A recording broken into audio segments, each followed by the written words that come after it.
gracias por estas palabras introductorias y gracias a la Universidad Alberto Hurtado por la invitación y al Congreso de la Asociación Latinoamericana de Antropología. Es un gran honor poder participar aquí y poder dirigirme a ustedes. También les agradezco, por supuesto, su presencia ante todo este abanico de actividades en torno al Congreso que hayan elegido esta sesión de hoy. Lo que quisiera compartir con ustedes es una reflexión sobre el lugar que ocupa la antropología y las posibilidades, también los desafíos y los problemas que tiene la antropología cuando trabaja en una situación que me gustaría llamar de doble periferia. Ustedes tal vez hayan escuchado ayer la conferencia magistral del doctor Esteban Crotz cuando hablaba sobre las relaciones centro-periferia en cuanto a las antropologías del sur. A esta situación de periferia en la que nos encontramos, quisiera añadirle un segundo aspecto que tiene que ver con aquellos que trabajamos como antropólogos o antropólogas en contextos institucionales, valga la redundancia, no antropológicos, sino que trabajamos en otro tipo de instituciones o en otro tipo de entidades, sobre todo con otras disciplinas de las ciencias sociales o de las ciencias naturales, y entonces se da un diálogo, pero a menudo también se dan muchos malentendidos en torno a lo que la antropología con su mirada específica aporta a ciertos conceptos y a ciertas problemáticas de las sociedades contemporáneas. Y como este es el campo en el que yo estoy trabajando, el campo de la llamada educación intercultural, quisiera tomar de ahí algunos ejemplos sobre estos desafíos.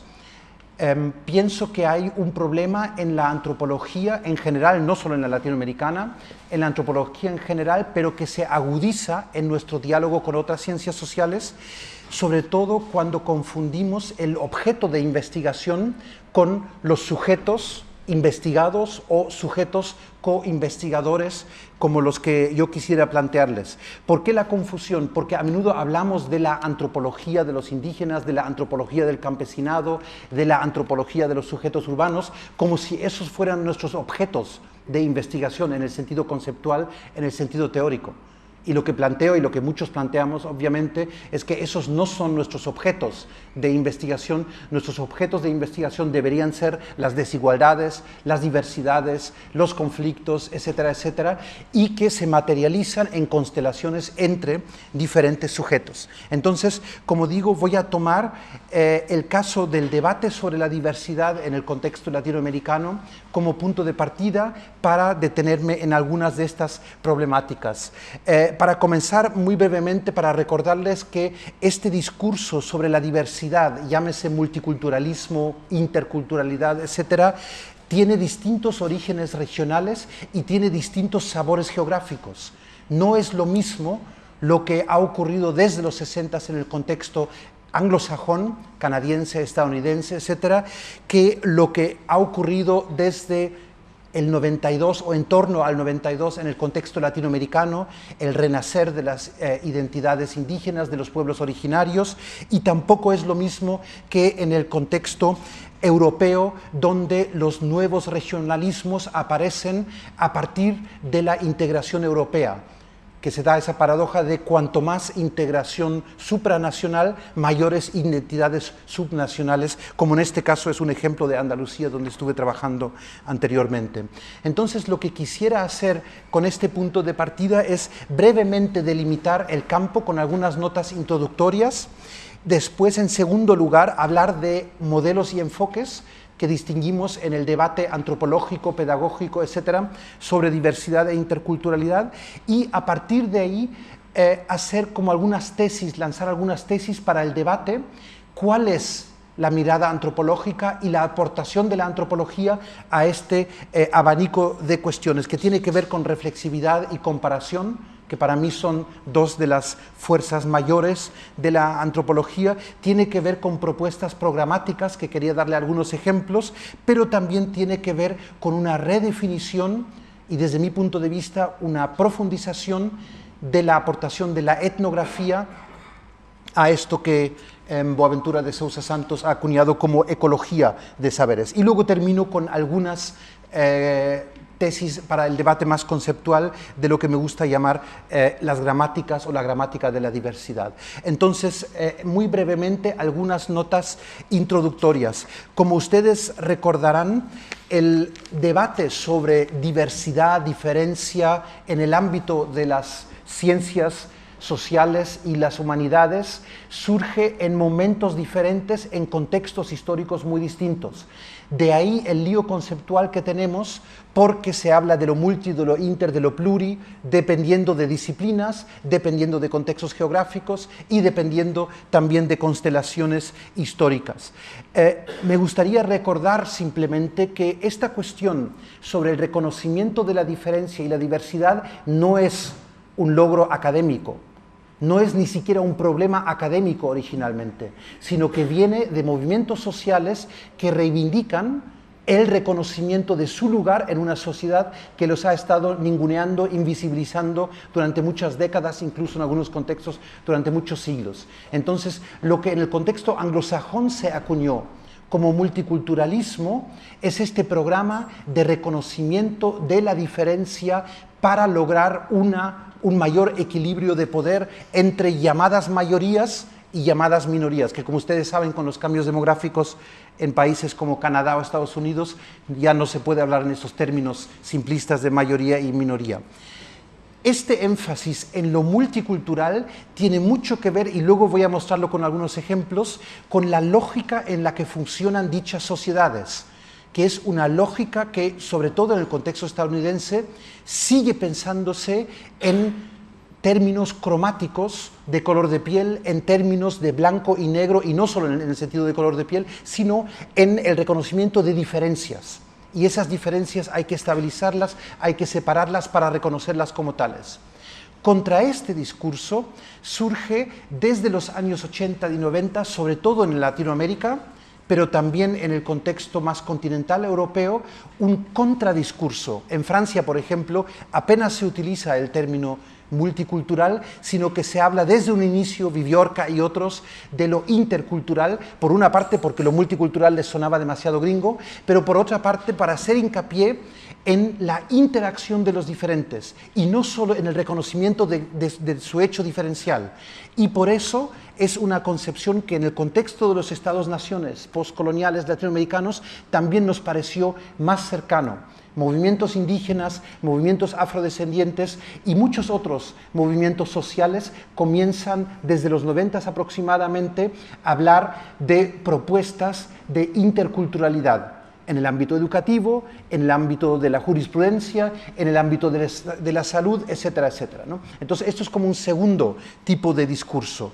Y después, sobre todo en metrópolis del norte, pero crecientemente también en áreas metropolitanas del sur, se habla de la diversidad de diversidades. Se reconoce que incluso el término interculturalidad es un tanto simplista porque somos interculturales internamente y no entre distintos grupos. Lo inter pareciera como si hubiera una distancia entre grupos que interactúan.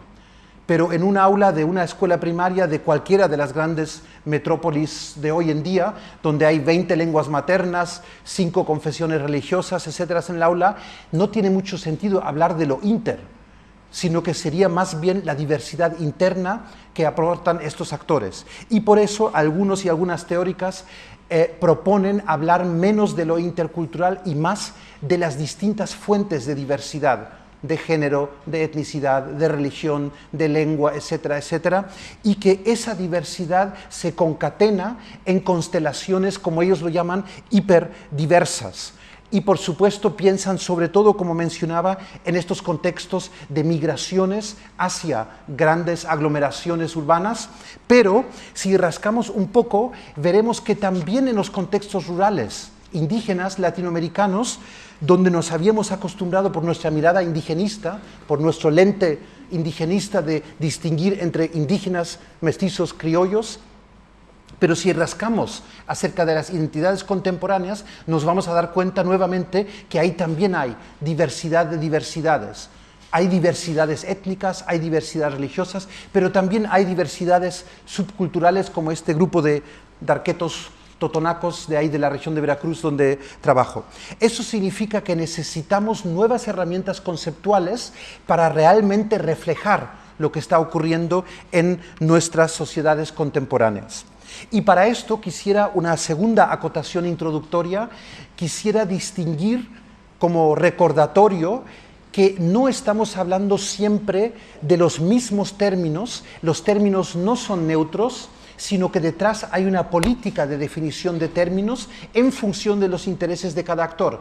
Y aquí tomando un poco el triángulo de Habermas entre sociedad civil, Estado y mercado como actores del mundo de vida frente a los actores del sistema, propongo una distinción entre por lo menos 3 tipos de ismos, multiculturalismos, como queramos llamarlos. Originalmente, como mencionaba antes, estos movimientos provienen de la sociedad civil, provienen de actores minoritizados, actores invisibilizados, que después del 68 aparecen para reclamar su lugar en la sociedad. Las constelaciones históricas en cada Estado-nación han puesto distintas fechas para esta aparición, pero en todo el continente americano aparecen estos actores, algunos antes, otros después, y el reclamo es siempre el del reconocimiento del carácter comunitario conjunto de ese grupo. No un reconocimiento de la identidad individual únicamente, sino un reconocimiento de derechos colectivos. En segundo lugar, sobre todo desde el mal llamado consenso de Washington y la introducción en los 80, sobre todo, de políticas neoliberales de las que este país ha sido pionero, desde entonces el Estado comienza a descubrir estos discursos como muy idóneos y muy compatibles con su propia lógica, la lógica de la retirada del Estado, no ofrecer las mismas políticas, los mismos servicios educativos, de salud, de justicia, a todos por igual, sino en función de su especificidad y en función de su carácter asociativo. Que se administren, que se autogobiernen en su diferencia, así yo como Estado puedo gobernar en la distancia. Es mucho menos costoso, puedo subcontratar, puedo cooptar a determinados líderes de determinadas organizaciones para que autoadministren a sus comunidades. Y así surge lo que con una expresión de Foucault me gustaría llamar el multiculturalismo de la gubernamentalidad, ¿no? Es una lógica de Estado, pero un Estado que no ofrece los mismos servicios a todos, sino que lo hace en función de la capacidad de resistencia y la capacidad de reivindicación de cada uno de los actores. Y por último, digo por último en un sentido cronológico, nos encontramos con que, por supuesto, la iniciativa privada tampoco se queda atrás y descubre la diferencia cultural, la diversidad cultural, los distintos patrimonios tangibles, intangibles, etcétera, como recurso económico. Entonces se da este proceso de festivalización de las zonas arqueológicas, los festivales étnicos, las subcontrataciones a ciertos actores empresariales para que realicen ciertas actividades culturales, etcétera, etcétera. Y a partir de ahí, la gestión de la diversidad, en el sentido mercantil de gestión, se convierte como en el lema predominante. Y por último, y con esto termino esta breve introducción terminológica, cuando hablamos en el sentido concreto de diversidad, tenemos que tener en cuenta que, a diferencia de la antropología, en gran parte de las ciencias sociales y en gran parte de la opinión pública de los estados-nación contemporáneos, lo que es heterogéneo, lo que es diverso, es un problema. Es algo no deseable. La pedagogía nace como la ciencia decimonónica para estandarizar, para homogeneizar, para convertir ese marasmo de campesinos, trabajadores, etcétera, convertirlo en ciudadanos a través de esa fábrica que es la escuela contemporánea, la escuela desde el siglo XIX. Entonces, desde un principio, en Occidente tenemos este sesgo de identificar lo diverso con lo no deseable, con lo problemático. Y esto lo seguimos arrastrando hasta la fecha. Pregúntenle a cualquier maestro de educación primaria qué hace con niños de distintos niveles de inglés en el aula, con niños de distinta religión en el aula. Eso siempre es un lío. Lo mejor sería todos igualitos, los clasificamos por edad. Antes los clasificábamos por sexo, ya no se puede, pero los clasificamos por todo lo que sea para que sean nuevamente homogéneos. Esta lógica de la homogeneización la tenemos fuertemente arraigadas en todas las ciencias sociales.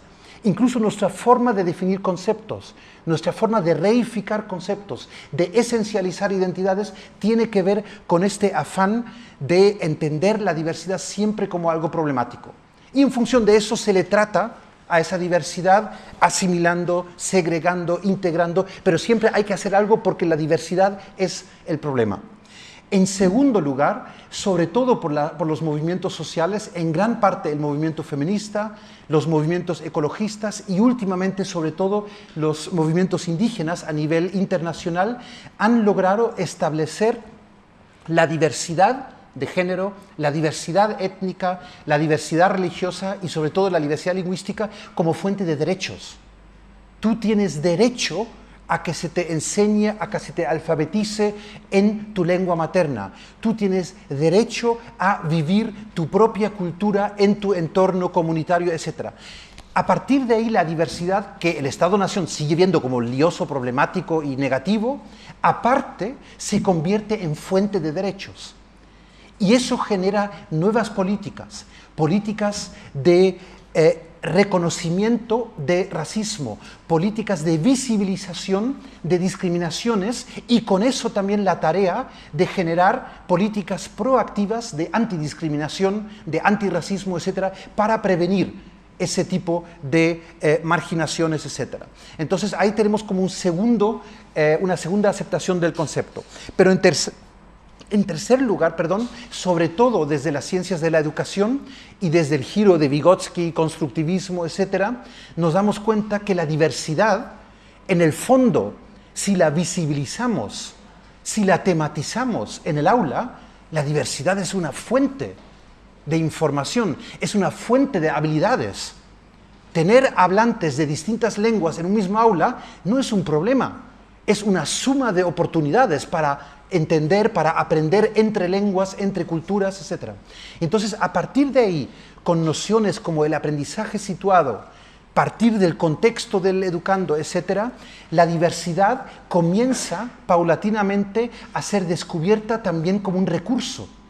Los no diversos son problemáticos, los monolingües, los monoculturales son aquellos que generan problemas, mientras que los que son portadores de diversidad contribuyen al conjunto del aula, al conjunto de un proceso educativo. Entonces aquí ven que hay distintas aceptaciones del mismo término.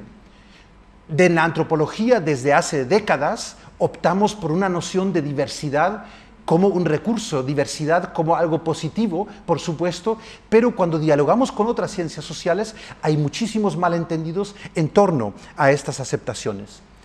Por esto, en segundo lugar, quisiera hacerles un brevísimo resumen sobre los enfoques y modelos en los que estamos discutiendo en las ciencias sociales en general en torno a la llamada diversidad e interculturalidad. Parto siempre del campo donde más se ha desarrollado el debate, que es el campo educativo, pero como ustedes verán, esto aplica también a otros ámbitos institucionales como provisión de salud, provisión de justicia, etcétera. En primer lugar, es muy importante, sobre todo para nosotros como antropólogas y antropólogos que nos gusta el trabajo de campo, la comunidad, lo chiquito, etcétera, etcétera, es muy importante no ser ingenuos y no perder de vista los contextos macro en el que nos movemos. Y en estos contextos macro, en el ámbito educativo, pero también en otros ámbitos del estado de bienestar, están ocurriendo cambios, uno de los cuales es la multiculturalización o la interculturalización de determinados servicios, pero es solo uno entre muchos otros. Y aquí solo he hecho una lista, ustedes los conocerán para el contexto chileno mucho mejor, yo lo conozco más para el contexto mexicano, pero es esta idea, a partir del consenso de Washington nuevamente, de devolver competencias a municipios, a regiones, descentralizar, a veces más ficticiamente que realmente, etcétera, pero una tendencia es esta de la devolución. Gran parte, por ejemplo, del discurso multicultural en el Reino Unido tiene que ver con la devolución a Escocia, con la devolución a Gales, con la devolución a Irlanda del Norte de competencias que el Estado-nación había monopolizado anteriormente. Entonces, eso es una lógica. Otra lógica es esta idea de que todo lo que se puede privatizar es privatizable y es digno de ser privatizado. Y lo que no se puede privatizar, porque no se puede hacer plata con determinados ámbitos, como por ejemplo la educación indígena, es muy difícil sacar ahí una plusvalía, pues entonces en vez de privatizarlo, con perdón, ONGizamos. O sea, lo pasamos a ONGs que se dediquen a la misericordia y a la solidaridad, etcétera, pero nosotros como Estado solo ofrecemos servicios generalistas para la mayoría de la población. Y las minorías que vayan a las ONGs y ahí los derivamos. En tercer lugar, y los que trabajamos en universidades, tanto públicas como privadas, lo hemos sufrido en la última década, incluso instituciones como las universidades o las escuelas, incluso aquellas que no dependen de la iniciativa privada, adoptan e internalizan una lógica del mercado. Esto que algunos economistas llaman el benchmarking, el no funcionar sin una meta, sin un proyecto con una meta, con objetivos, etcétera, y luego puedo decir que he llegado en mi plan anual de trabajo, he llegado hasta un 25% y luego he llegado al 50%. Todo esto penetra el discurso de las ciencias sociales y el discurso de la educación superior, incluso si no se privatiza nada. Pero la lógica es mercantil. Mercantilizo el conocimiento, mercantilizo los saberes y los voy distribuyendo en cachitos para luego decir he cumplido tanto, he sido productivo frente a otros, etc. Y por último, en este panorama bastante siniestro, de repente se descubre lo multi o lo intercultural como provechoso para la humanidad. Provechoso por una parte como multiculturalización del currículum, diversificación, etcétera, pero también diversificación de la plantilla. Incluir estudiantes indígenas o estudiantes afrodescendientes en las universidades convencionales o hacerles sus propias universidades, llámese indígenas, llámese universidades interculturales, etcétera. Todo eso es parte de una misma lógica que está ocurriendo a nivel macro. No estoy diciendo que todo esto sea malo y perverso, pero tenemos que tenerlo en cuenta al entender y al debatir cómo se están utilizando estos conceptos que tan atractivos nos parecen en el ámbito antropológico como el de diversidad.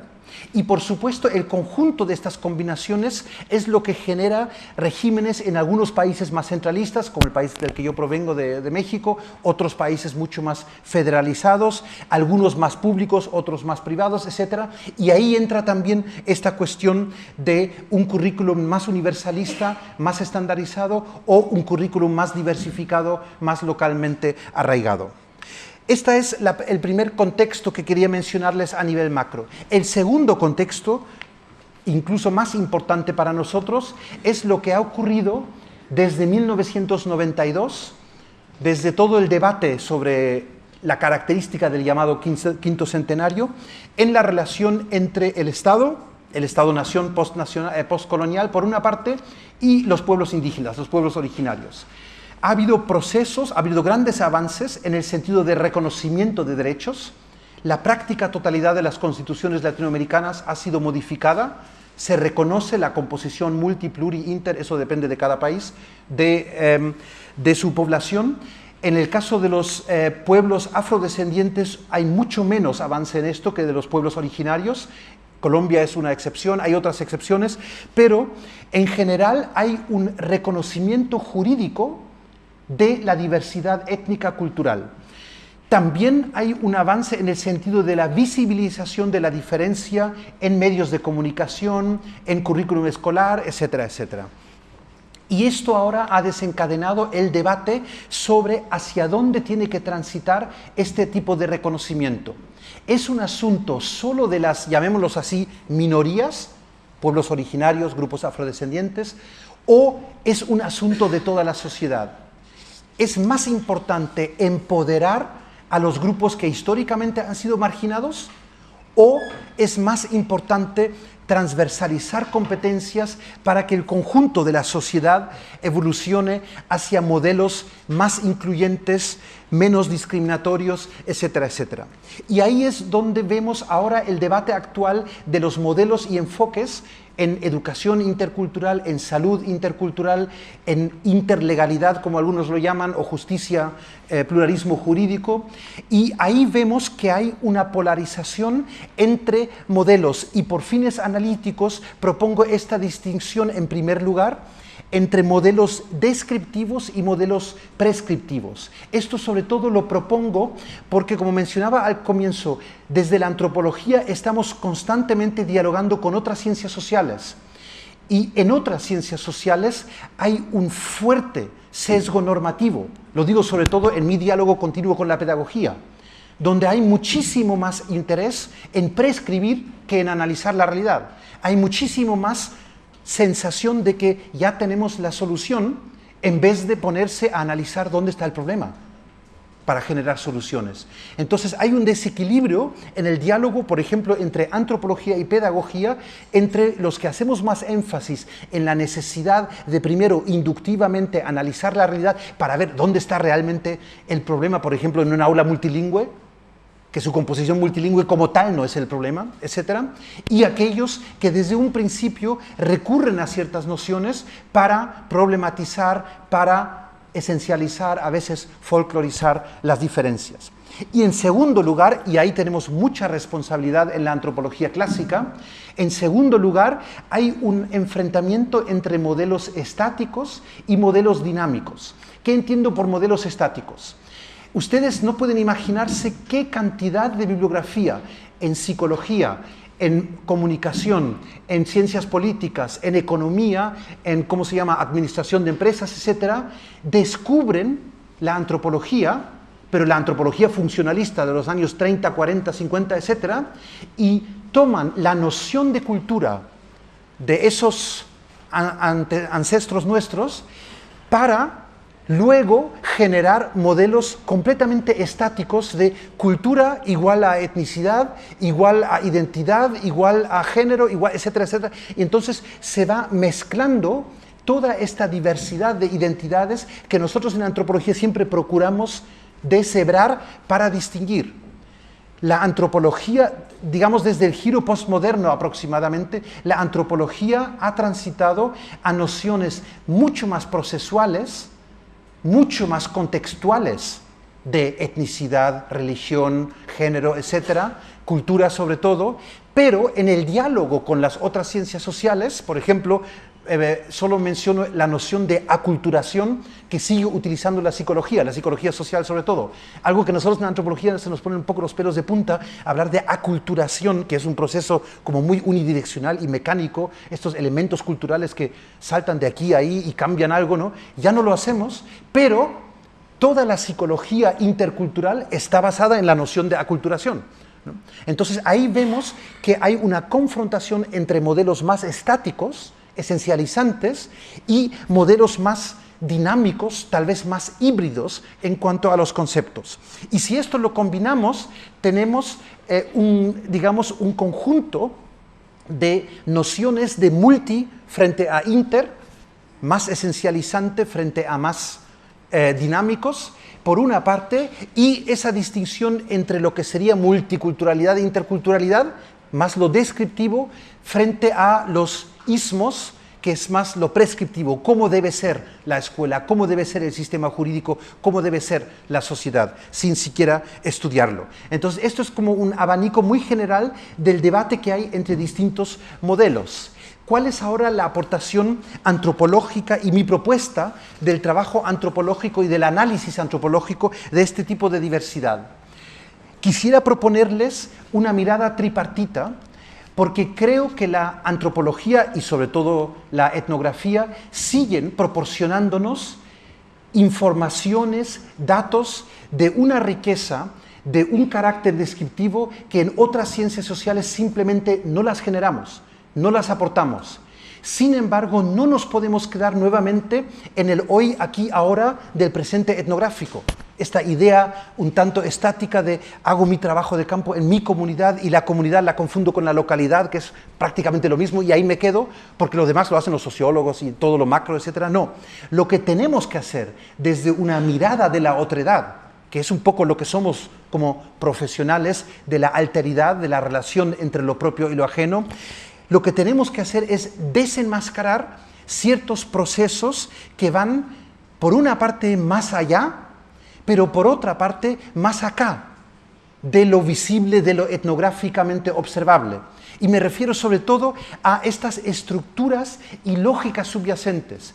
Cuando hablamos de diversidades, es muy importante pensar en estas lógicas que subyacen. Y estas lógicas no son universales, sino que se distinguen en función de los estados, del legado colonial que tienen cada una de las sociedades.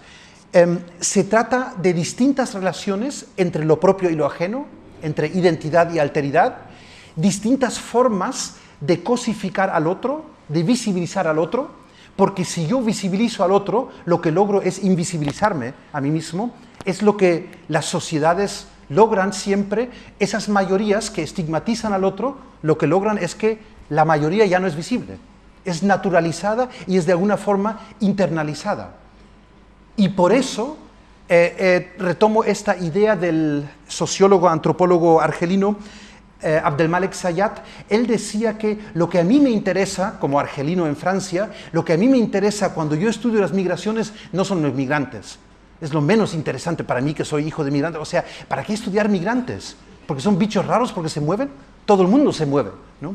Lo que a mí me interesa, decía él, al estudiar las migraciones, es que es una gran oportunidad para ver cómo el Estado piensa al otro, al migrante, al gitano, al raro, al judío, etc. Y al pensar a ese otro, sin querer, revela cómo el Estado se piensa a sí mismo, como sedentario, como monolítico. Piensen en Francia, así como la lógica del Estado. Entonces, en ese sentido, él lo llamaba pensamiento de Estado. El Estado siempre se invisibiliza como lógica del poder, pero al estudiarlo en la relación con la minoría, me doy cuenta cómo funciona el Estado. Y si esto lo hago con una mirada comparativa, me voy a dar cuenta que el Estado funciona de una forma muy diferente en el contexto francés, que en el contexto español, que en el contexto chileno o que en el contexto mexicano, porque detrás está la historia de construcción de la diferencia. Un ejemplo de este tipo de dimensión subyacente, esto es una especie de caricatura que salió una vez en el periódico madrileño El País en relación a migraciones de magrebíes a España y el impacto que iba a tener. Lo que está diciendo la caricatura es que la geografía natural, entre comillas, de la península ibérica es una geografía que mira hacia Occidente. Y lo que están haciendo estos migrantes es que nos están torciendo el cuello para mirar hacia la Meca. O sea, lo que revela es que detrás de esto hay una internalización, como si fuera por default, uno desde la península ibérica mirar hacia Occidente. Claro, no tiene nada que ver con la historia de Al-Ándalus y la historia de la península ibérica, pero es como el proyecto occidentalista de, en este caso, las élites del Estado español contemporáneo. Y por eso el otro es el musulmán. Es el prohibido, es el que nunca debería haber regresado, porque ya lo hemos echado en 1492, etcétera, etcétera. Es algo que de alguna forma desafía la lógica del Estado, en este caso español. Y doy estos ejemplos porque son ejemplos más lejanos para no herirnos con los más cercanos. Otro ejemplo muy parecido, el Estado francés ha internalizado completamente lo que solo lleva 100 años vigente en Francia, que es la ley del laicismo. Pero lo ha internalizado de tal forma que esto que hace esta chica en una manifestación en París, por esto de la discusión sobre la nueva ley del hijab, del velo, lo que hace ella es insólito. Y además es una ruptura de un tabú, porque ella reivindica la igualdad, la fraternidad, la libertad, o sea, los principios de la Revolución Francesa, y los reivindica con una bandera francesa y con el velo, que para ella no es una contradicción, pero para el francés de la mayoría silenciosa, por supuesto que es un desafío a su lógica del Estado. Entonces tenemos que rescatar en situaciones interculturales, en situaciones de diversidad, tenemos que rescatar lo que hay detrás de ese tipo de símbolos. Y lo que a menudo hay detrás es la historia. es la dimensión diacrónica que necesitamos. Esto es algo que desde atrás no se podrá ver, pero es simplemente por la gráfica en sí, no por los contenidos. Esto es del siglo XVIII. Ojo, del siglo XVIII, cuando en Europa comenzaron a pensarse en diferencia como naciones. Y aquí vemos una especie de tabla de prejuicios. Los españoles, ¿cómo piensan sobre los alemanes? Los alemanes sobre los franceses. Las naciones europeas como nacionalidades se han inventado como sistematizaciones y delimitaciones mutuas de prejuicios. Y por supuesto, lo que dicen los españoles sobre los alemanes es muy parecido a lo que dicen los alemanes sobre los etcétera, etcétera. No tiene nada que ver con realidad, sino con percepción y proyección. Y por supuesto que estas proyecciones se han convertido en realidades por el proceso de imaginación de comunidades, que es un proceso que funciona en todos estos contextos por contagio. Por eso los Pirineos siguen siendo, por eso el Estrecho de Gibraltar sigue siendo, por eso el Río Grande sigue siendo, son fronteras altamente simbólicas. Como decía Frederick Barth, lo que ocurre de un lado en la frontera no es lo importante es el proceso de delimitación, para seguir sabiendo ellos frente a nosotros. Y esto es lo que hemos internalizado y lo que percibimos hoy en día, en el siglo XXI, como diversidad. Por eso hablo de gramáticas de la diversidad, porque no se trata de diversidades demográficas, reales, sino que se trata de diversidades percibidas. Un ejemplo tal vez más cercano. Esto ya es siglo XX, esto es multiculturalismo oficial estadounidense. Son estos formatitos que tienes que rellenar para acceder a una beca, a una universidad, etc. Y aquí te dicen lo que es permitido como diversidad. Tienes que definirte en términos de sexo y luego de raza, etnicidad. Sexo parece más fácil porque hay male y female, pero raza y etnicidad es un poco más lioso, pero es un poco complicado para los que no nos hemos criado en ese país porque no sabemos si somos ahora hispanic, porque venimos de un ámbito cultural hispano, o si somos white, o si tal vez incluso black, porque somos morenos. O sea, es así, tiene mucho que ver con la historia de la discriminación y la historia del estigma, mucho más que con la realidad actual. Y ustedes se dan cuenta, aunque no lo puedan leer desde atrás, lo más corto, no puedo ir hasta allá, lo más corto es black. Es como lo más fácil, black es black. Porque para ellos, black es el otro histórico, entonces no requiere de identificación. Es simplemente, es mucho más complicado definir quién es un asiático, quién es un pacífico, quién es un hispano, pero black es black, porque es la esclavitud que se ha convertido como en parte de la gramática. No puedo hablar de la esclavitud, no puedo hablar de la deuda histórica, pero se ha convertido en la cromatología oficial. Pasemos ahora a otro país, también multiculturalista, también anglo, Reino Unido, en este caso Escocia, la Universidad de St. Andrews, solicitando información para becas. Y nuevamente te pregunta ahora, aparte de male y female, te pregunta estado civil, madre soltera, etcétera, te da puntos, etcétera. Pero luego nos damos cuenta que las categorías son completamente distintas. Aquí lo fácil en el Reino Unido no es black, sino white. White hay una crucecita posible y nada más. O sea, están diciendo autóctono, indígena del Reino Unido. Solo que no suena bien, por eso lo llaman white. No quieren llamarlo anglicano, protestante, etcétera, etcétera. No, pero lo llamamos white, ¿no? Pero después, fíjense qué lío para ser black. Eres black African, black Caribbean, black other. Y luego, si tienes la desgracia de ser asiático, tienes que ser asiático hindú, pakistaní, bangladesí, chino, etcétera. O sea, muchísimo. No estamos hablando de diversidad real, sino en el fondo esta es la historia del colonialismo británico. Si ustedes toman el mapa, ahí están, ahí han estado, ¿no? Entonces, nuevamente, lo que el sistema oficial de clasificación de la diversidad permite o prohíbe, visibiliza o invisibiliza, tiene que ver con estas lógicas subyacentes. No tiene que ver con la identidad de una chica pakistaní en el siglo XXI. Sí, sería una buena pregunta.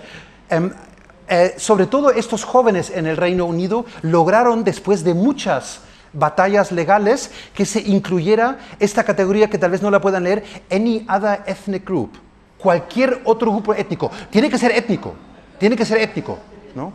Pero dentro de esa etnicidad racializada puede ser ahora sí, no sé, latina, sería el concepto más cercano, aunque es un concepto gringo y no del Reino Unido, pero son como corsets de identidades que se han logrado oficializar, y no lo quiero ridiculizar. Hay muchas generaciones de comunidades migrantes que estuvieron luchando por eso, para tener cuotas de acceso a hospitales, cuotas de acceso a escuelas, etc. Pero la permisividad del acceso tiene que ver con tu cercanía o lejanía a la mirada racializada que tiene la sociedad mayoritaria. Y por eso la extrema similitud entre nacionalismo, racismo y multiculturalismo, que es algo que como antropólogos, antropólogas nos debería preocupar.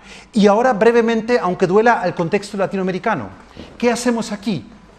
Seguimos clasificando poblaciones. Si ustedes repasan toda la literatura sobre educación intercultural, educación bilingüe, etc., se van a dar cuenta que todo se refiere a categorías racializadas que en el fondo son el sistema de castas colonial. Esta combinación, cuando el poder colonial quería separar blancos de negros, de indios, entre comillas, y no se podían separar, y entonces que generaba nuevas categorías, mulato, mestizo y sambo, pero que tampoco se mezclen, y luego se mezclaban, y había otras categorías, y al final tenemos esto del contexto colombiano, pero lo conocen ustedes de muchos otros, estas tablas de castas, que en el fondo son ficciones de mestizaje, ficciones de hibridez, donde el Estado colonial sigue clasificando lo que no es clasificable. Pero estas clasificaciones son las que llevamos en la cabeza. Estas clasificaciones son las que hemos mamado. Y a partir de ahí reconocemos diferencia, reconocemos diversidad o reconocemos desigualdad. Esa es la principal problemática si no tenemos en cuenta estas lógicas subyacentes. Si solo en el presente etnográfico nos centramos en analizar lo que ocurre en el aula, lo que ocurre en una comunidad, en una vecindad, y no tenemos en cuenta que esto es lo que da la posibilidad de ser percibido o no ser percibido. Lo que el antropólogo Charles Hale llama el indio permitido frente al indio prohibido. Hay cosas que se permiten y cosas que se relegan. Hay cosas que se visibilizan y otras que completamente se invisibilizan. Entonces, esa sería mi primera propuesta de aproximación. Desde las lógicas estructurales que son históricas y que hay que rascar en la historia y que no salen en una entrevista, no salen en una observación participante, pero estructuran la situación, porque es algo compartido. Esto no es los malos blancos criollos que lo tienen en la cabeza, no, no, no. Toda la población comparte esta imagen, porque es algo que estructura la sociedad como tal. Pero si nos quedaríamos solo con eso, sería una cuestión demasiado abstracta y muy a nivel macro. En segundo lugar, y creo que eso el debate de 1992 y los movimientos indígenas y afrodescendientes nos han enseñado, aparte de todo eso, tenemos que escuchar a los actores. Y de eso sabemos en antropología, de eso tenemos métodos para volver visibles, audibles a aquellos que nunca han sido escuchados, por ejemplo, en un currículum nacional, en un medio de comunicación masivo, etcétera, etcétera. Entonces tenemos que fijarnos en los actores, no clasificarlos de antemano, sino desde el punto de vista EMIC, cómo se clasifican ellos mismos, no imponer categorías de fuera, porque esos jóvenes totonacos darquetos que les mostraba antes, ellos rechazan el término indígena. No somos indígenas, somos totonacos y de mucha honra, pero aparte somos darquetos y escuchamos este tipo de música, etcétera. Pero indígena es una categoría, mi abuela habrá sido indígena, pero yo no, ¿no? Entonces ahí hay como resignificaciones continuas, y por supuesto que esto es nuevamente contextual, no es generalizable. Un ejemplo, el famoso caso de los chicanos que surgieron por malentendidos y malas pronunciaciones por los gringos, que querían pronunciar Mexican, y se les quedó en chicken y chicano, y ellos ahora reivindican esta categoría como propia frente a la categoría colonial, con la madre patria nada que ver, de Hispanic. No somos Hispanic, somos chicanos, y además dándole la vuelta al juego entre lo autóctono y lo alóctono, quién es indígena y quién es inmigrante, juegan con el gran mito este de Aztlán, esta idea, nada oficializada por la historiografía, pero muy fuerte en el contexto, sobre todo en California, esta idea de las 7 cuevas de Aztlán que estaban en el norte, en la parte chichimeca. No, dicen ellos, eso fue en California, con lo cual de ahí salieron los aztecas. Así que yo, en el siglo XX o XXI, si cruzo el Río Grande, no estoy emigrando, estoy retornando. Los que inmigraron aquí son ustedes son los forasteros, nosotros somos los derechohabientes originales, ¿no? Entonces hay un proceso de autoindigenización, y esta autoindigenización te da derechos, con lo cual no es una cuestión irrisoria, sino que genera nuevas identidades, nuevas lealtades, nuevas lenguas incluso, el Spanglish como símbolo de identidad, ¿no? Entonces creo que eso es muy importante, reconocer estas, digamos, políticas de identidad a nivel colectivo, porque generan nuevos espacios, empoderan colectivamente a determinados grupos. Y esto ocurre también hoy, aquí, ahora. Grupos que se vuelven a convertir en indígenas o que se vuelven a etnificar en ciertos términos porque es algo que ahora les sirve, porque es algo que reivindican, redescubren, etc. Olvidemos nociones esencialistas de autenticidad cultural. Son procesos culturales abiertos, con lo cual cualquiera tiene el derecho de cambiar de identidad en cualquier momento. Requiere ser reconocido por el otro en la interacción. Por eso, en tercer lugar, y con esto termino esta parte sobre las aproximaciones complementarias, no nos podemos quedar únicamente con el discurso de la etnicidad, por muy nuevo y sugerente que sea, porque por supuesto que sabemos que la etnicidad se construye y se construye frente a un otro, con lo cual hay muchísimo mito dentro de la pureza, dentro de la comunidad, todos somos iguales, la reciprocidad unos con otros, etc. Tenemos que contrastar los decires con los haceres, el discurso a nivel émic con observaciones a nivel ético, porque a nivel ético nos vamos a dar cuenta en cualquier constelación que hay muchísimo más interacción, interseccionalidad, hibridez en la interacción cotidiana que en el discurso. En el discurso todos tenemos una identidad, porque es frente a aquel otro. Somos chicanos porque, pero los chicanos son mucho más gringos que, por supuesto, muchos otros que han llegado más tarde. Con lo cual, en la interacción te vas a dar cuenta de las jerarquías de interacción que hay, de las asimetrías que hay entre unos grupos y otros. Y por eso, las interacciones entre muy desiguales, entre muy asimétricos, tienen que ser parte de nuestras etnografías. No nos quedemos a nivel local con nuestras etnografías, sino que seamos translocales, busquemos el actor, pero acompañemos al actor en sus diferentes procesos institucionales, vecinales, comunitarios. Y tengamos en cuenta, por supuesto, esto es del Gilberto Jiménez, de una gráfica de un blog suyo, que la identidad no es un asunto fijo, sino que es una telaraña en la que posicionalmente cambiamos en función de intereses y en función de contrapartes. Y entonces por eso tenemos que evitar, y lo digo no tanto para la antropología, sino para las ciencias sociales con las que dialogamos, tenemos que evitar ese tipo de esencialismos como si etnicidad indígena fuera automáticamente la lengua, etcétera, etcétera. Ahora, ¿cuáles serían las propuestas en las que la antropología, desde mi punto de vista, debería, y en muchos casos ya lo hace, trabajar en este campo interdisciplinario con enfoques interculturales? Creo que, en primer lugar, y regresando a esta cuestión de la deconstrucción de los mitos de pureza y de las asimetrías de poder, en primer lugar, creo que es muy importante deconstruir los discursos oficializados en los libros de historia, en los libros de texto, en los medios de comunicación, mostrarle el espejo a la sociedad de que hemos sido diversos, desiguales y diferentes durante muchos siglos y que llevamos todo un legado de silencio, un legado de amnesia histórica en torno a la diversidad, porque estaba prohibida. Lo mismo que ahora hay mucha gente en España que está redescubriendo sus orígenes sefardíes. Estaba prohibido hasta Franco hablar de eso. Y ahora de repente no solo resulta que tengo una madre catalana, sino que además tengo un abuelo sefardí, judío y además, etcétera. Y todo eso yo no lo había percibido porque me creía la imagen de la Santa Madre Patria, etcétera, etcétera, y todos unos solos y libres, ¿no?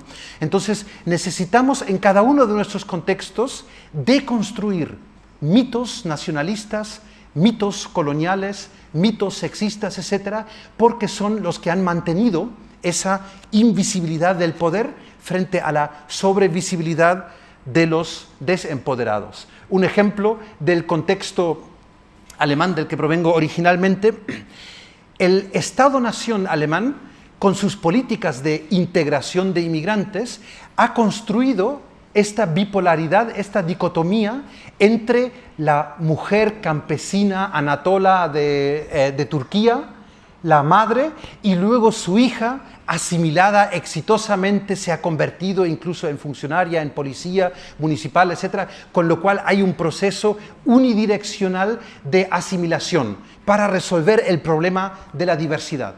Eso es lo que tenemos que deconstruir en torno a cada una de las generaciones, en este caso con migrantes, como en otro caso lo puede ser con otras minorías. Y por eso también tenemos que analizar esto que ahora se ha vuelto tan popular aquí en América Latina, por la influencia de la Fundación Ford sobre todo, y por otros actores gringos, esta idea de vendernos la acción afirmativa como la solución a todos nuestros problemas identitarios y de subrepresentación de minorías. En Brasil hubo todo un debate de cómo introducir este concepto.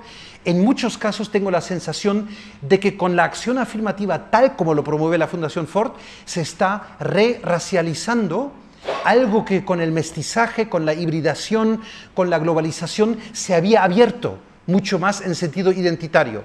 Entonces, muchos jóvenes que ahora son reesencializados como indígenas, como afrodescendientes, porque tienes que identificarte solo como eso, porque si no, no te doy beca, porque si no, no hay cuota, etc., es algo que significa importar desde un contexto multi a un contexto mucho más interactivo como el latinoamericano, una noción que ni siquiera en Estados Unidos ha resuelto las relaciones llamadas interraciales, ¿no? Entonces, en ese sentido creo que tenemos que ser muy cuidadosos y críticos con este mimetismo que siempre tenemos en nuestra situación postcolonial de creer que una solución gringa o una solución del Reino Unido de por sí nos va a ayudar.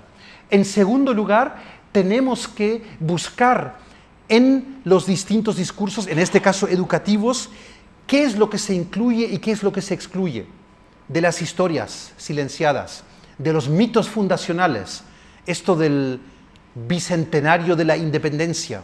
Hemos visto nuevamente cómo los Estados-naciones han recurrido a toda esta mitología decimonónica, que la historia crítica ya ha mostrado que es falsa, pero que de alguna forma sigue sirviendo para autosustentarse como estados-naciones diferenciales en el contexto latinoamericano. Entonces, tenemos que deconstruir esos sesgos históricos y esos silencios históricos.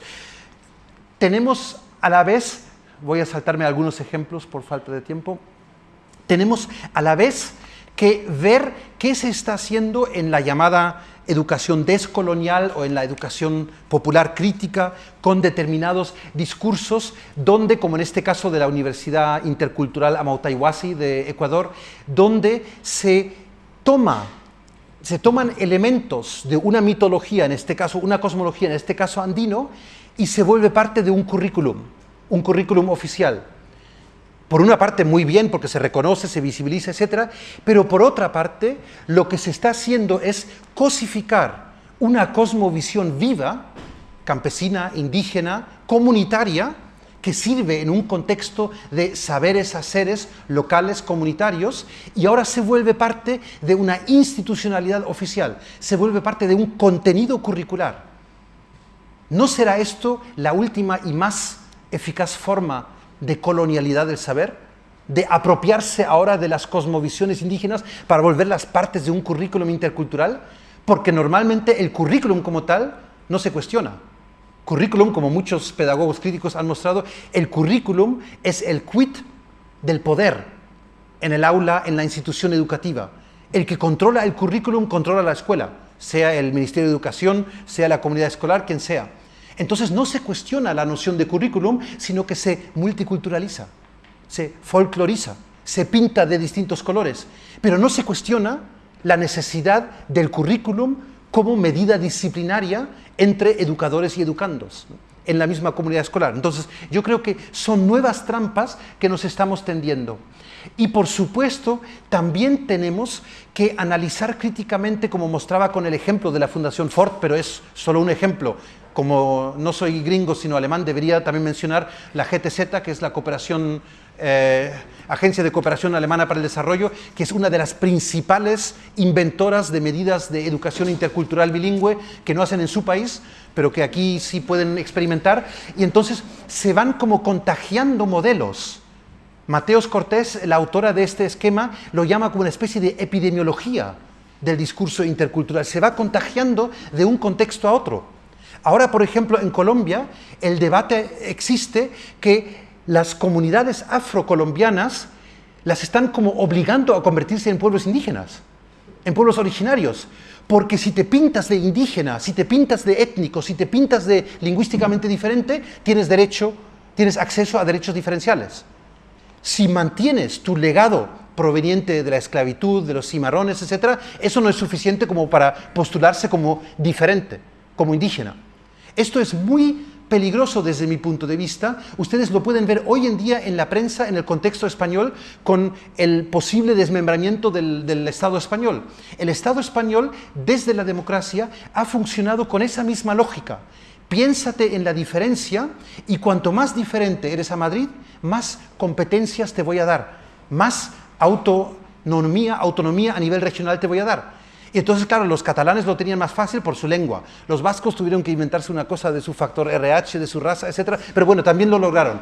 Los gallegos un poco más difíciles. Pero ¿qué hacen los pobres castellanos leoneses? ¿Qué hace la gente de Zaragoza? Se tuvo que inventar el mañico, una propia lengua que no existía, pero para pensarse en diferencia. Porque si no tienes un rasgo lingüístico cultural diverso, los centralistas de Madrid nunca te van a dar competencias, nunca te van a dar un ministerio, nunca te van a dar, etc. Entonces, este pensarse en la diferencia genera una lógica que es completamente excluyente y que ahora, cuando hay situación de crisis económica, claro, los más ricos del país dicen, apagamos la luz y vámonos, ¿no? Entonces, es como una desolidarización frente a aquellos que por distintos motivos, como en el caso de la comunidad afro-latinoamericana, no ha optado por etnificarse o por autoetnificarse, sino que quiere un reconocimiento de su diversidad tal como se vive, aunque no sea en términos étnico-lingüísticos, ¿no? Entonces, en ese sentido, tenemos que mapear estas cartografías de la diversidad. ¿Quién está influyendo en qué tipo de diversidad étnica, religiosa, de género, etcétera? Porque esas son cada vez diferentes. Me voy a saltar algunos aspectos para llegar al último punto. La última propuesta programática tiene que ver nuevamente con mi trabajo en el ámbito educativo. La institución escolar, como mencionaba antes, es, creo que la institución, tal vez junto con el ejército, la institución más inmune a cualquier reconocimiento de diversidad. No entiendo por qué todos los esfuerzos de interculturalización siempre se pegan al sistema educativo. Porque la escuela, si ustedes recuerdan, no me acuerdo exactamente quién fue que lo decía, si alguien en el siglo XIX hubiera caído en coma y se despierta hoy en el siglo XXI, de las instituciones disciplinarias que Foucault las llamaba, ¿cuáles son las que menos han cambiado? El manicomio cambió. El ejército en algo cambió. La escuela, la pausa, el horario, el maestro, o sea, enseguida lo primero que reconocerían, es escuela. La escuela es el reducto de lo monolingüe, de lo monocultural. Y llamo monolingüe no la falta de capacidad de otras lenguas, sino monolingüe es para mí un hábitus. Aunque una persona sea bilingüe, en la escuela se comporta como monolingüe, porque estamos hablando de la lengua estándar, de la lengua culta, y tenemos que jugar a hablar eso. Y todo lo demás se vuelve vernacular. Todo lo demás se vuelve dialecto, o como queramos llamarlo. Entonces, es muy difícil abrir instituciones educativas sin revolucionarlas, sin cambiarlas completamente para que puedan reconocer la diversidad. Un ejemplo en el contexto mexicano, esto es una cartilla de literacidad, de alfabetización, en los años 60, donde en un caso, Michoacán, la comunidad purépecha, donde se está utilizando, para explicar lo que es el hábitos monolingüe, se está utilizando la lengua indígena, como pueden ver, para transmitir un contenido cultural no indígena. Tienes que ir al médico, el médico tiene que vestirse de blanco, en los años 60 nadie dormía en ese tipo de camas, eran petates, no eran camas, nadie tenía ese tipo de médico. Te estoy diciendo en tu propia lengua que tus contenidos culturales no sirven. Olvídate de tu lengua, olvídate de tu cultura. Entonces, es el uso asimilador del bilingüismo. Y eso es lo que la escuela ha hecho. Los modelos se han llamado bilingüismo estable, bilingüismo transición, etc. Pero la escuela no sabe hacer otra cosa que asimilar, porque tiene todavía esta herencia de fábrica de igualitos, que para eso se inventó la escuela. Para eso se arrebató la escuela de la Iglesia, para convertirla en escuela pública del Estado, para meter los diferentes y sacarlos todos igualitos. Entonces, lo que no se hace, lo que no se logra trabajar, es lo que la sociología lingüística nos ha enseñado, que no aprendemos una lengua y después otra para sustituir una, esta forma mecánica, porque en la cabeza además no funcionamos con una lengua aquí y otra lengua acá y a veces cruzamos, no, siempre aprendemos de forma interlingüe. Aprendemos entre diferentes lenguas. Incluso las personas llamadas monolingües lo hacen con sociolectos, con dialectos diferentes. Cummings, un sociolingüista canadiense, decía, esta proficiencia subyacente común a todas las lenguas es lo que hemos subdesarrollado por una enfermedad que se llama monolingüismo. Entonces lo que tenemos que erradicar es esa enfermedad. ¿Y cuáles son los más monolingües de nuestras escuelas? Los docentes, los profes. O sea, el sistema se reproduce de la misma forma. Y nosotros que estamos trabajando y acompañando esos procesos de identificación, de diversificación, etc., tenemos que superar cierto sesgo que sigue teniendo la etnografía, por muy posmoderna que sea, por muy abierta, reflexiva, etc., que es el viejo sesgo occidental del hermeneuta. Yo interpreto, tú eres el interpretado. Yo te analizo, te acompaño y todo lo que tú quieras, pero yo soy el que teoriza al final. Esta locura de decir trabajo de campo y trabajo de escritorio. Entonces, en primer lugar, necesitamos, no voy a entrar ahora en muchos detalles, en primer lugar, para abrirnos a estas estructuras subyacentes que mencionaba antes, necesitamos un giro transnacional, o como algunos lo llamaban, Marcos y otros, un giro translocal. No podemos quedarnos en lo micro para estudiar procesos de diversidad contemporánea, porque estaríamos espejeando, porque simplemente reproducimos lo que ya se nos ha metido en la cabeza, claro, indígenas y mestizos, indígenas y criollos, etc., y no vemos la diversidad. Un ejemplo concreto, en México, como ustedes tal vez sepan, se han creado desde el zapatismo hasta ahora aproximadamente 14 universidades interculturales, como lo llaman en México, y esas universidades interculturales atienden, según el discurso oficial, la diversidad étnica y cultural y lingüística. Pues cuando hacemos etnografía nos damos cuenta que no hay nada de diversidad étnica, ni cultural, ni lingüística, por lo menos no tematizada, porque para los chavos no es un problema, pero sí hay muchísimo en cuanto a diversidad de género, diversidad religiosa y conflictos interreligiosos, y muchísimo de diversidad sexual. ¿Por qué? Porque en mi comunidad yo nunca puedo salir del closet, lo que sea el closet en ese contexto, no puedo vivir mi diferencia sexual, pero en la universidad, en el campus, sí puedo. Y de repente nos hemos dado cuenta en muchos contextos que la universidad llamada intercultural en el fondo es una universidad intersexual, donde hay muchas experiencias de este tipo y nadie desde las políticas públicas había pensado en eso, porque teníamos puesto, y me incluyo, teníamos puesto el lente de la etnicidad. Son indígenas, entonces es cuestión lingüística, es cuestión étnica, ¿no? Entonces, eso es lo que tenemos que evitar. En segundo lugar, necesitamos un giro decolonial o postcolonial para dejar de monologar desde la tradición etnográfica occidental. Y por eso, retomando esta idea de Giddens de la doble hermenéutica, creo que es muy importante incluir procesos doblemente reflexivos, porque nosotros, como etnógrafas y etnógrafos, no somos los únicos, no tenemos el monopolio de la reflexividad, sino que nuestros coautores, colaboradores, coteóricos, o como queramos llamarlo, desde los movimientos indígenas, desde las instituciones interculturales, o como se llamen, por supuesto que también coteorizan, teorizan de otra forma, pero también aportan sus propios saberes. Y en ese sentido, como propuesta, necesitamos, para estas tres aproximaciones que mencionaba antes, la más sintáctica, digamos, la más subyacente, la más émic del discurso del actor y la de la interacción, de la observación, lo llamo aquí, con un préstamo lingüístico, una dimensión sintáctica, que es la cuestión de esta subyacente, una semántica, que son los sentidos del actor, soy chicano y no soy hispanic, entérate de una vez, y la cuestión pragmática, y qué ocurre luego en la interacción de los diferentes. Y aquí un ejemplo, y con esto termino, un ejemplo de un contexto nuevamente diferente al nuestro para que no nos duela. Esto es en el sur, llegando a Otay, llegando al el sur de California, llegando a la frontera con Tijuana. En todos lados se ven este tipo de carteles, de anuncios, y lo que me llamó la atención, y por eso le saqué la foto, es que no sé mucho inglés, pero creo que hay un problema de traducción, ¿no? Porque caution, que yo sepa, no es prohibido, sino que caution es ten cuidado, angloparlante, ten cuidado. ¿Qué es un angloparlante? Es alguien que conduce en la autopista. ¿Y de qué tiene que tener cuidado? De unos indocumentados que cruzan, porque como en su comunidad no hay autopistas, no saben lo que pasa, ¿no? Y entonces vayas a atropellarlos. Y a la vez, bilingüismo asimétrico podríamos llamarlo, y a la vez se está diciendo, pinche mexicano, ten cuidado que está prohibido en este país cruzar las autopistas de esa forma. Entonces, a eso me refiero con el nivel sintáctico. Estoy seguro que los que diseñaron esto no tenían detrás una teoría tan racista como la que acabo de expresar, pero es parte del hábitus.